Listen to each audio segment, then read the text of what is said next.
যে মেধা বাংলাদেশের সবথেকে বড় কোটা হবে এইটার কোনো ডাউট থাকা উচিত না। অ্যান্ড এবারও আমার সাথে অনেকের কথা হয়েছে।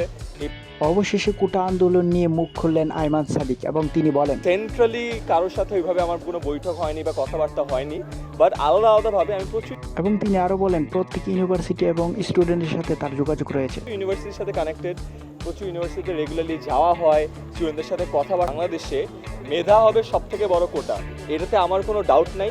2018 সাল এবং স্টুডেন্টরা ওনার কাছে অনেক সমস্যা নিয়ে আসে এবং তিনি তা সমাধান করেন। স্টুডেন্ট অনেক সমস্যা আমাদের কাছে আসে এবং আমরা সবসময় চেষ্টা করি জন্য একটা প্রপার ওয়েতে সমাধান দেওয়া। স্কুল বা আমাদের সাথে যারা কানেক্টেড আছে, বন্দি পাঠশালা আছে, আমরা সবাই চেষ্টা করি স্টুডেন্টদের সাথে থেকে তাদের কথাগুলো অবশেষে কোটা আন্দোলন নিয়ে তিনি তার অবস্থান পরিষ্কার করেন এবং তিনি বলেন, এখানে একটা সুরাহা করতে পারবে এবং সেই চেষ্টা আমাদের সবসময় ছিল এবং কোন মহলের সাথে কথা বলছে কিন্তু দেখা যায় না।